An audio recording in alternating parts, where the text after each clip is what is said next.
I'll start by saying thank you, everyone, for coming today and for also just welcoming me to Ravenswood Presbyterian Church, both as a member and as an elder. I know you guys see me every Sunday, or most Sundays that I can make it here, but yeah, outside of church, I am a writer. I actually started off writing novels, and I have some copies of my first novel, Vampires, here, which I published back in 2020. And sAwdust was kind of a product of me writing a second novel, and then I wasn't really happy with the second novel, and I ended up trunking it, and I thought about kind of giving up writing altogether, but then I met this really wonderful person who kind of made me fall in love with words again and with writing, and her name's Allie, and this first poem is called Allie.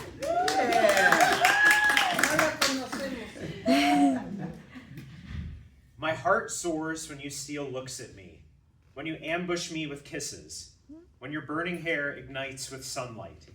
Your breath against my skin moves me as a willow branch against the breeze, a reed beneath the stars. I am enraptured by your touch, a book to be opened with curious fingers, to be read aloud by endless blue skies.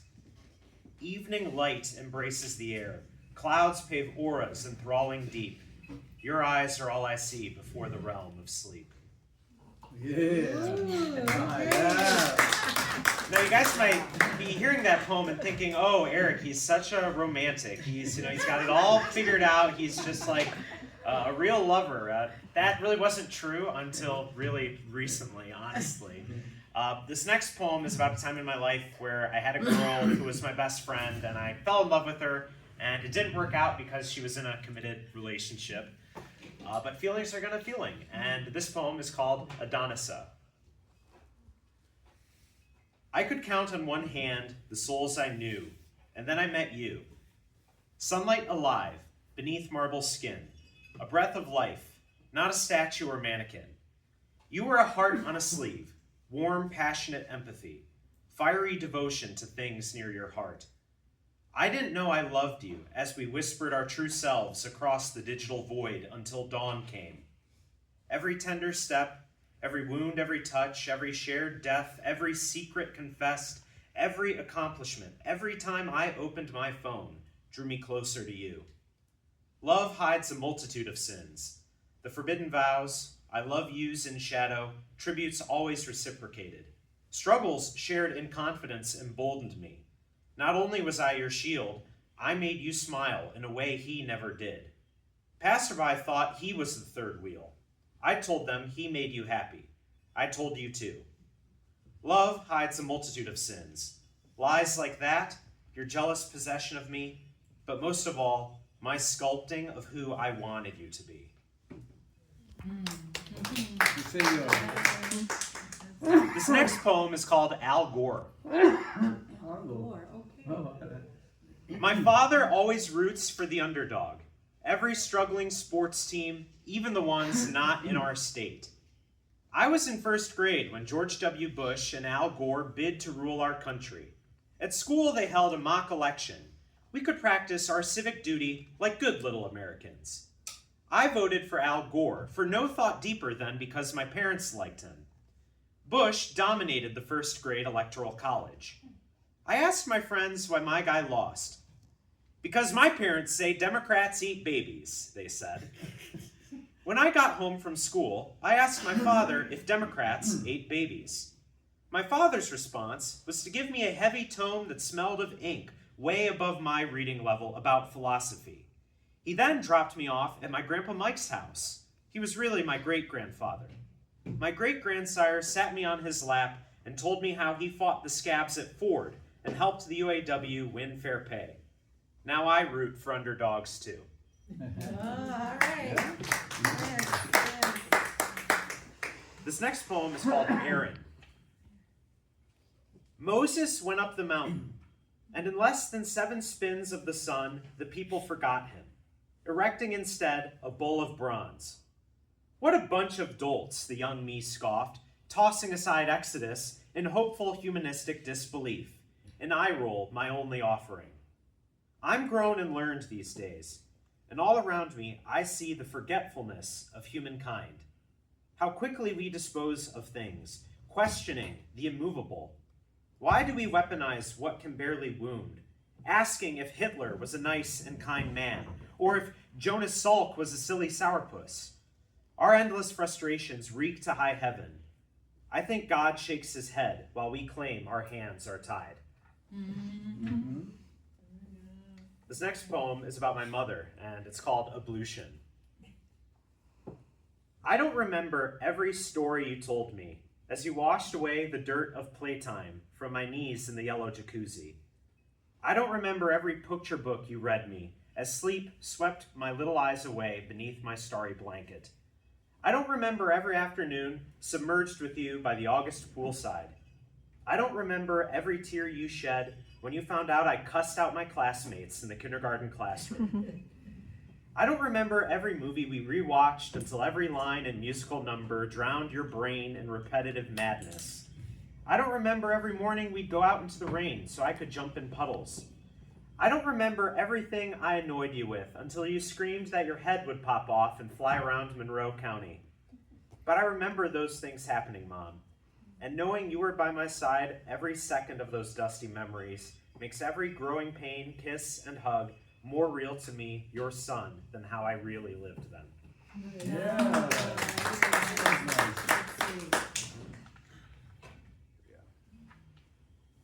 This next poem is called Authors. Your name and the book you wrote are lost to the endless annals of my mind, but I'll never forget your ebony hair confidently entering my classroom, nor the soil of your skin as you opened the book unearthed from within yourself. Least of all will I forget your voice that read your novel to us with the power of great rolling thunder. I'll remember how my heart traversed my throat as I thanked you for writing stories. And to my dying breath, I'll recall the twinkle in your eye as you revealed, we all have at least one book inside us, and the knowing smile on your lips when you asked me, what held me back from inking mine? Yeah.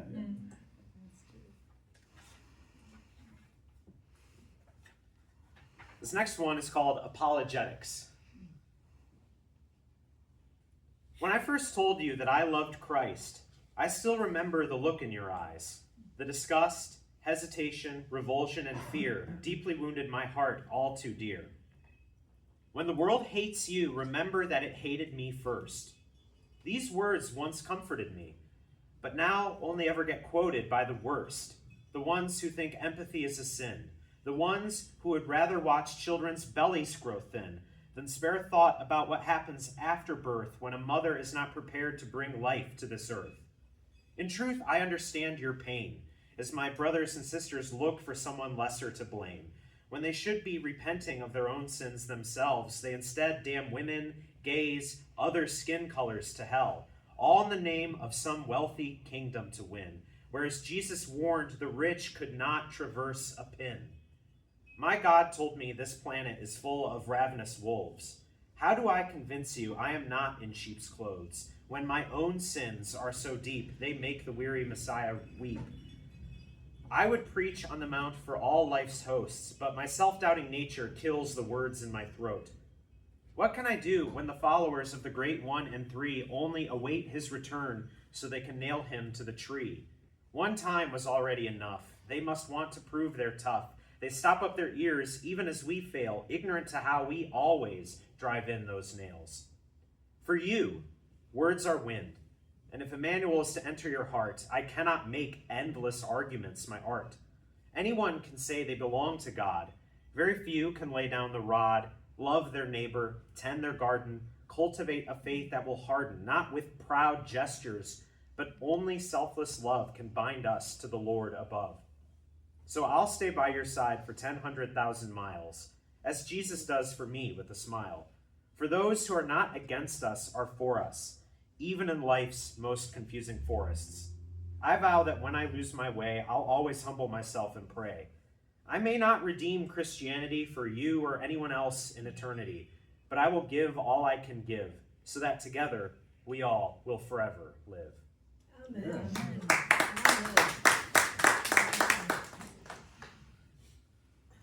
This next one is called Adulthood.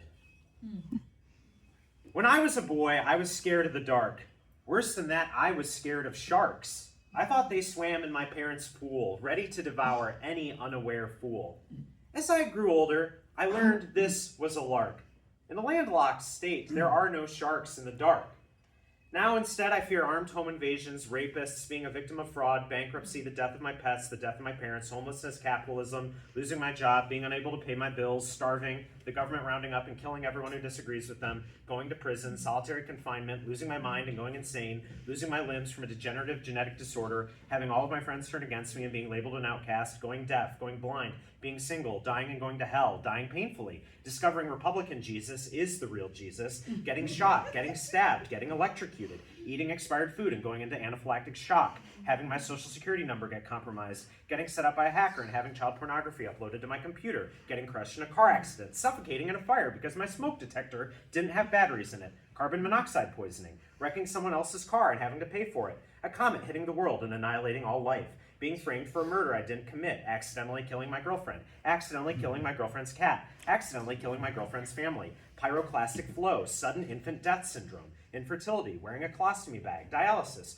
growing old, not being able to ride my bike anymore, accidentally getting addicted to drugs, nuclear war, radiation poisoning, getting sued, going to prison for legally defending myself, dying in a shootout with ICE when they raid my apartment with a Black Hawk helicopter, losing skin in a cheese grater, being molested when I'm an elder and too senile to defend myself, all of the women I ever dated coming back and actually saying they were really in love with me the whole time, medical debt, our crumbling education system, an unsuspecting loved one being stumbling across my porn search history, accidentally saying that I completely forgot about you to my closest friend, being completely forgotten by time and humanity at large, geomagnetic reversal, letting my friends down, not being able to afford a wedding, not being able to afford a house, not being able to afford kids, the IRS, STDs, dehydration, becoming a quadriplegic, suffering a traumatic brain injury, being replaced by AI, bleeding out, lying next to someone while they die in their sleep, unexpected pregnancy, testicular torsion, falling to my death, contracting diabetes, losing all of my teeth, climate change, the increasingly open and public fascism in the United States, a global pandemic,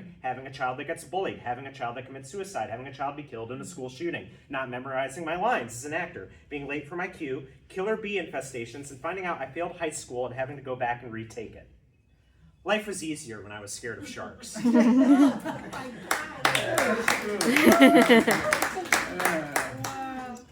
This next one is called Ambien. After you ignominiously cut me out of your life with no explanation, I dreamed about you for a month. Every night, the vision the same. A VHS rewound to memorization.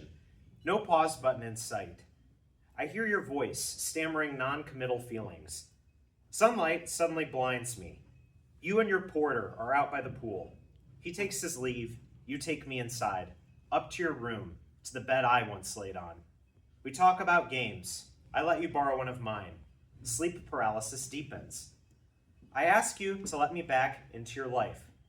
You say ending us wasn't your call. I know. I apologize for reaching out. You confess a truth more complicated. Your lips meet mine and my world lights up. Oh.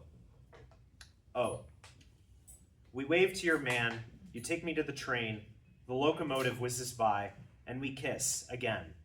I wake up reeling from the wind stream, utterly crushed. I told the lab coats about my dreams. They said I'm not crazy. I just have a little OCD, just like Albert Einstein. This next poem is called Altar. A boy once tried to build an altar to himself. So scared was he of leaving this world forgotten, he looked for ways to imprint his life into the earth forever. First, he sought great important power, for presidents and kings live in the history books, as long as human eyes can read and human tongues can vow. When he got into the council, the boy found it was a nest of vipers, and shied away lest he be bitten. Nursing his pride in the moving picture house, he decided his legacy would be one of fame, for the stars of the silver screen are never extinguished. He stood in front of the camera, learning that the court of public opinion leads only to a bloody life beneath a microscope. Despair drowned him. He picked up a pen and started to write. Discovering early that all paper turns to dust, his heart turned strangely light. Legacy no longer scared him. Words are only echoes. They carry on, even when our names are lost. Simply sharing them was finally enough. And I have one more poem to share with you guys today. This one is called Arch. Do you think the sky is still blue at night when the sun goes down and the buildings light up? Or is it forever changing as eyes beholding it blink? Thank you all for spending some time with me today. It's a real pleasure. Yeah, I'll have some copies for sale here. I'd love to sign some for you, so thank you all again. Good. Thank you, Eric. Any questions? Yeah, I can take questions too if comments for anyone Eric? wants some Q&As. Preguntas o comentarios para Eric. Maybe you said it and I missed it, but I have a Sure. curiosity question about the title. Tell us Yeah, about the so title of I can the talk book. about why I called the book Sawdust. So initially, it was kind of in my head. As a writer, you just get ideas and you write them down and you like stack them up and they just kind of live in your head and you never really know what to do with them. And when I decided that I wanted to write a book of poetry, I thought this was a really good opportunity for me to get all of these ideas out of my head and put them down on paper as poems. Hence, sawdust, which is kind of like you're clearing all the sawdust of your mind out of it. And the reason that A is capitalized in the title is because every single poem in the book starts with the letter A. So yeah, that's kind of the mystery behind the title there. Did it take you long to, from when you first came into your mind until you put it down into writing? Yeah, I mean, I guess that's kind of a complicated question because in theory, some of these ideas have lived in my head for years. But when I started, you know what, I'm going to write all these down. I'm going to turn them into poems. It probably took about 8 months to write them all. Okay. Yeah. Interesting. And how did you feel once it was published and, people buying the book and all? Like, is that a good feeling? And Yeah, I mean, yeah, there's definitely satisfaction for sure to actually take something and put it out into the world. It was a little less ceremonious this time because I'd written Vampires before, and Vampires is kind of a much longer journey. That took me about 6 months to write the whole novel, and then it was about 2 years of editing it and pitching it and meeting with literary agents, publishing houses, and trying to get a deal. And after 2 years of that, I was kind of really feeling burnt out, so I said, I'm just going to go the self-publishing route. And now it's available on Amazon KDP. And Sawdust, I knew right away I was going to go the poetry route, just from a logistical sense. Poetry, to a publisher, it's a very hard sell unless you're already established. Poetry it's unfortunately a fact that unless you're someone really famous or well-known in the literary world, your book probably isn't going to sell well. But something that I hope will encourage people from Sawdust is that every single one of us in this room has poetry and books inside of us, and that you should just go out there and do it. The only person at the end of the day doing it is, stopping you from doing it, I should say, is yourself. And I've met with a lot of poets and talked to friends that I've met online through writing groups, and everyone says, oh, self-publishing is the best thing that's happened for poetry. It's really keeping it alive. So yeah, it's out there. Any project in mind? I actually have one that I'm thinking of. I'm thinking of writing a memoir kind of in the vein of Charles Bukowski's Post Office called Lobby Fights. I used to be a concierge back in 2015 to 2017 at a private high-rise. And I wrote down all these crazy things that would happen. People would get into fist fights in the lobby. People would, there was a time where someone tried to light the bowling alley next door on fire. And I thought I would just write a funny book of all these crazy things that I witnessed as a lobby boy, essentially. So that's kind of what I'm working on. I haven't written it down yet. I just kind of have the ideas living in my head. So Lobby Fights is what it'll be called, and I would love to write that. So a lot of people think that poetry has to rhyme, right? No.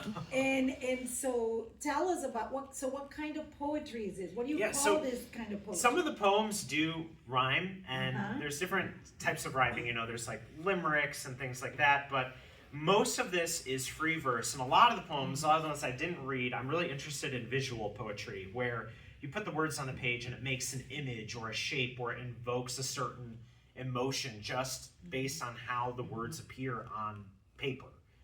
And so yeah, this is mostly free verse. There are some rhyming poems, and some of them are rhymes, some of them are just walls of text, some of them, like the last poem, Arch, in the book, is an arch, is what it makes. So, yeah, poetry is, can be anything you want, I think, so. Do you write actually with pen and paper, or do you write on a computer? So I write them on a computer, and part of the fun is like going into Word, since I want to have this physically printed to see how it will work. And ironically, I wanted to initially do an ebook for sAwdust too, like I did with vampires, but Amazon's Kindle service, it will not let you change words in a way that are not in like a traditional paragraph. So I ended up just doing physical print, which as part of self-publishing, not only do you have to write and edit, you have to learn how to physically print a book. You have to learn all about like the margins, the gutters, like the cutoff, because it's very different from writing a document that you print out on 8x11 and it's like double spaced and it looks very nice. If you try to do that with something on 6x9, which is what most books are in, it will like bleed into the spine of the book. So you have to like make indents and tabs and like just like make a gutter. It's fun, I guess. Like it's kind of very nerdy, but it's a fun process, and it took a long time for me to learn, but I'm really glad I learned how to do that.